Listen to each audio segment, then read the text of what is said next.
Nur schnell ein bisschen Kleinkram nachbestellen.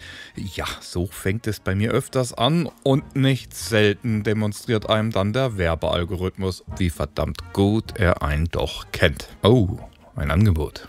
Und schon haben wir den Salat, denn erstens MWU, männlich, werkzeugaffin und unbeaufsichtigt, und zweitens das Ganze auch noch im Angebot. Und es sollte wohl jedem klar sein, was jetzt passiert. Und spätestens jetzt kommt der Part, an dem ich auf Krampf versuche, mir die Nummer irgendwie schön zu reden. Mir stellen sich jetzt jedenfalls zwei Fragen. Erstens, wozu könnte man diesen Exoten gebrauchen? Und zweitens, taugt das Ding überhaupt irgendwas? Okay, fangen wir einfach mal mit den trockenen Fakten an. Es handelt sich hier laut dem Hersteller Stanley um einen Schraubstock mit den Maßen 280 x 115 x 80 mm, was 0,02 Badewannen entspräche und einem Gewicht von ca. 1,5 Kilogramm. Damit passt das also gut in solche Werkzeugboxen hier. Ein Pluspunkt für alle, die keine Werkstatt haben und aus der Werkzeugkiste arbeiten müssen. Was natürlich auch sofort ins Auge springt, ist dieser Spannmechanismus. Zum Lösen und Verschieben einfach den Hebel nach oben drücken und zum Spannen an das Werkstück ranfahren. Wer es fester will, der pumpt einfach mehrmals. Übrigens, wisst ihr, woran mich das Ding erinnert? Ja, genau, an die Jungs hier. Einhandswing.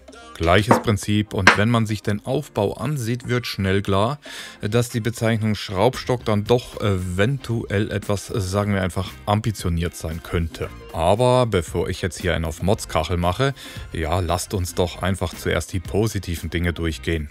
Denn da gibt's doch einige. Wie zum Beispiel diese abnehmbaren Schonbacken hier. Die sind gummiartig und schützen so auch empfindliche Werkstücke.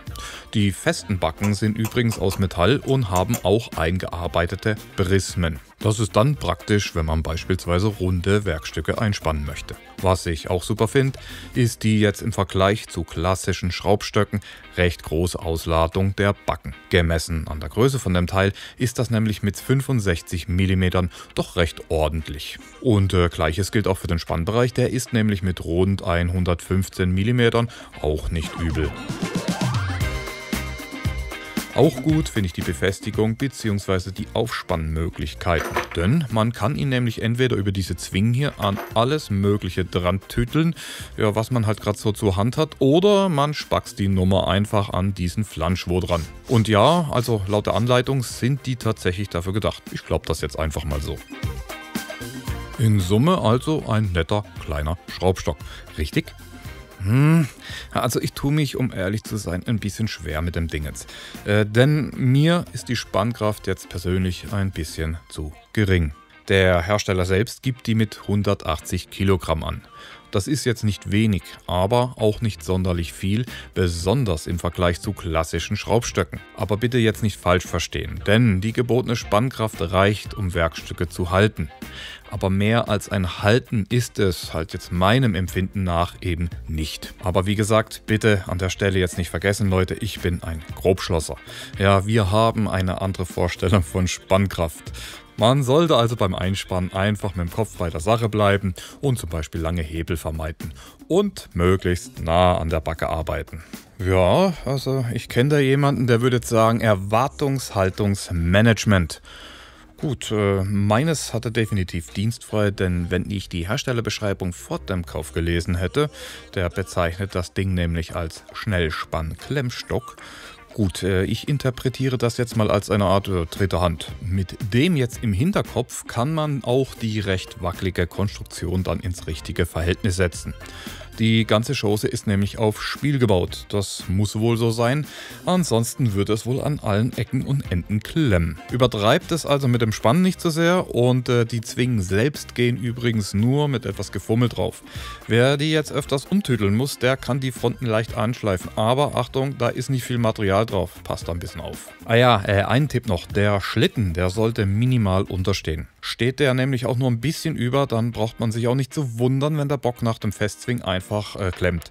In dem Fall auch nicht lange rumfackeln, ja, und zu therapeutischen Zwecken gerade wieder zurückschicken. Da ich jetzt selbst noch nicht so genau weiß, wofür ich das Teil nun gebrauchen könnte, habe ich dem Ding jetzt erstmal eine Art Grundplatte verpasst.